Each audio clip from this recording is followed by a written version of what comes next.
top exporter. Garments is suffering because of the lack of demand in the West and so on. Now, if we talk about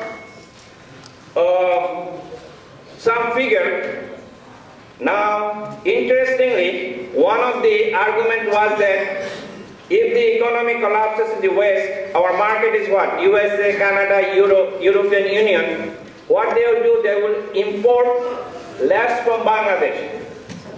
But interesting, what happened, there is a concept in economics called, whenever people income go down, they do not try to buy the expensive clothing. They buy less expensive clothing.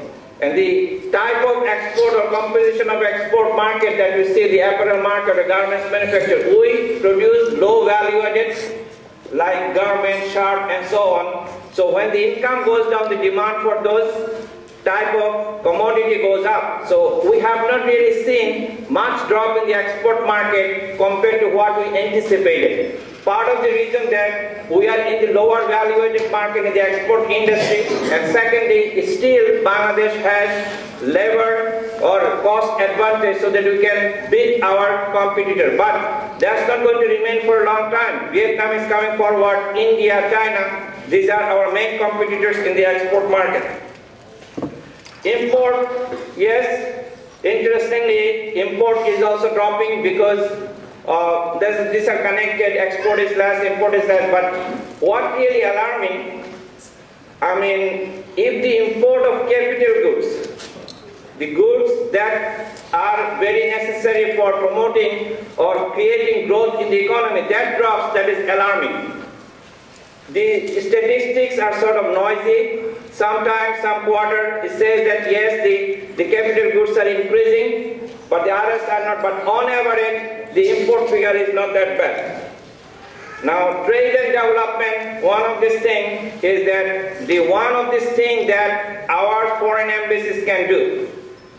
Every embassy, there is a commercial attaché. I'm sure there is one in attaché in New York City to one in Washington, D.C. Their job is to create new market for our commodities and so on. Unfortunately, the economic diplomacy of our foreign consulates of Bangladesh is very weak. And most of the time they come here, they come from deputation from the Commerce Ministry, and they do not have this ownership stake into this thing, so that needs to be improved. Remittance. Well, very interesting. If you see all the numbers, you see every day people are coming back, and Saudi Arabia is not renewing the Ikama and so on. But still the remittance figure is increasing. Part of the reason is that because of Money Laundering Act. In the past, this money mostly used to come through hundi, but they come through the formal banking channel. That's why those numbers are showing up. Not necessarily that more people are going to foreign countries. Not really. Actually, we lost the Malaysian market completely. The Saudi Arabia is creating problem. What is alarming really, we need to really create the demand for our labor, semi-skilled labor to other countries, and that is not really going on very properly. We are all talking about it, but not really taking any concrete steps. Foreign reserve as a result, you will hear Dr. Kabir Hassan making this speech, oh, we are doing great, foreign reserve is going up, and every day it crossed the $1 billion mark. But I'm not really surprised. This is not part of any magic the government is doing. It's a natural phenomenon because more people are sending their money through the banking channel, and that's why it is happening. Now, agriculture, GDP and inflation. Recently, you probably hear about this inflation figure. Inflation is, even by the Bangladesh bank statistics, is now creeping into double-digit inflation. Now, it depends on what happens to the crop production recently, but in the last, the Nino effect, they say that there will be no rain up to June, and during our high harvest season, if there is a lack of rain, that's going to affect our agricultural production. And so food prices as a result might go up, and if you look at the inflation figure in Bangladesh, and the food is a major component to this inflation calculation, and that's going to increase the inflation in the near future. Investment. Another thing, of course, what happens? In order to grow, we need capital. But the capital is not coming into our country. There are three areas we cannot really do it alone, like our gas sector, our electricity sector, and the water. And these sectors, we need investment, but we need investment on an equitable basis. And I'm sure you probably hear about the protest and procession by this Jatiyo Gas Vidyut Raksha Samiti by Professor Anu Muhammad of Jahangirnagar University. Yes, we want investment, but we want investment not selling our natural resources to the rest of the world. And this is the game plan is being played by India, United States and European Union to have our control of our natural resources, and we should not really give that up. There are many ways we can develop our industry. One thing I can tell you, I'm sure many of you send money to your country. The $1 billion that we're talking about remittance, if there are different types of bonds are being sold to the foreign countries, and actually many countries like India, for example, or China, if you look at the majority of a significant majority of their foreign investment is not by the foreign government or foreign national. This is the people of those countries living in foreign countries. They send money, they invest in different industries, and that's the way the economy is growing faster. We can follow the same route. Instead of just looking at IMF or World Bank, and believe me, they give us $10 and they take $15 from us. So we really need to learn how to be self-sufficient.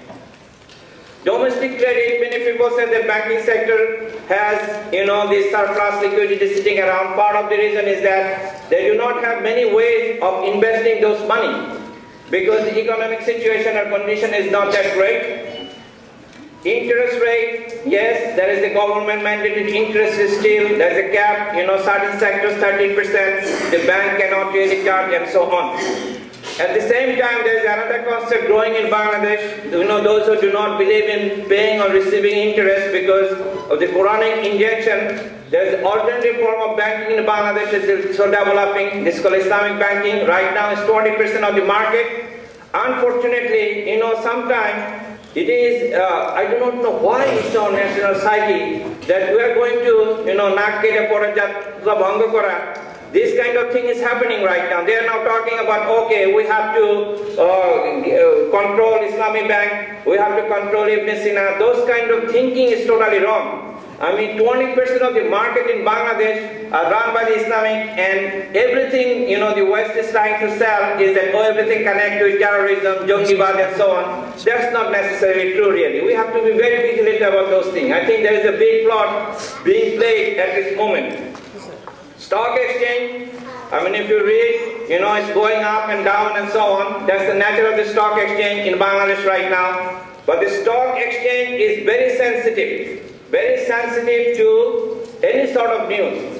And if you see in Bangladesh stock market, one day they make one rule, the next week they change the rule again, and those kind of uncertainty is creating a lot of up and down in the stock market. But if the government follows a very uniform approach, and the stock market can be another source of attracting capital from the local sources.